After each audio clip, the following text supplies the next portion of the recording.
ஆயில்யம் நட்சத்திரம் கடக ராசியில் 106.40 டிகிரியிலிருந்து 120 டிகிரி வரை இருக்கும்.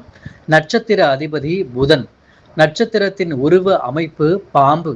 மிருகம் ஆண் பூனை. நட்சத்திரத்தின் பறவை சிட்டுக்குருவி. நட்சத்திரத்தின் அதிதேவதை சர்ப்பம் ஆதிசேஷன். நட்சத்திரத்தில் தோன்றியவர்கள் தர்மராஜா லட்சுமணன். ஆயில்யம் நட்சத்திரத்தில் பிறந்தவர்கள் மயிலாப்பூர் கபாலீஸ்வரர், திருப்புகலூர் அக்னீஸ்வரர், மயிலாப்பூர் மாத பெருமாள், மயிலம் முருகன், திருப்புரம்பியம் சாட்டிநாதர், வேதாரண்யம் திருமுறை கட்டம், சங்கரன் கோவில் சங்கரலிங்கம் ஆகிய கோயில்களுக்கு சென்று சுவாமி தரிசனம் செய்வது நல்லது. புன்னை மரம் ஸ்தல விருட்சமாக உள்ள கோயில்களுக்கு சென்று சுவாமி தரிசனம் செய்வது சிறப்பு.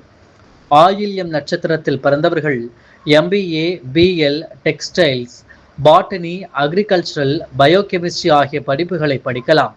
ஆயில்யம் நட்சத்திரத்தில் பிறந்தவர்கள் வெளிநாட்டு வியாபாரம், தொழில், வெளிநாட்டு தூதர், டெக்ஸ்டைல்ஸ், இன்ஜினியரிங், டாக்டர், சேல்ஸ்மேன், ஆசிரியர், வழக்கறிஞர், புரோக்கரேஜ் போன்ற துறைகளில் இருப்பார்கள். சிலர் நடிப்பு, சினிமா துறையில் பணியாற்றுவார்கள். சிலர் கடல் சார்ந்த வியாபாரம், பாம்பு பண்ணையில் வேலை செய்வார்கள். பாம்பு விஷங்களை எடுத்து அதன் மூலம் மருந்து தயாரிப்பது போன்ற துறைகளிலும் பணியாற்றுவார்கள். ஆயில்யம் நட்சத்திரத்தில் பிறந்தவர்களுக்கு நுரையீரல், வயிறு, இரைப்பை போன்றவற்றில் பிரச்சனைகள் வரும். சிலருக்கு ஜீரண உறுப்புகளில் கோளாறு, மஞ்சள் காமாலை, மூச்சு விடுவதில் சிரமம், உடல் பருமன், மூட்டு வலி, நரம்பு சார்ந்த கோளாறுகள் ஏற்படும்.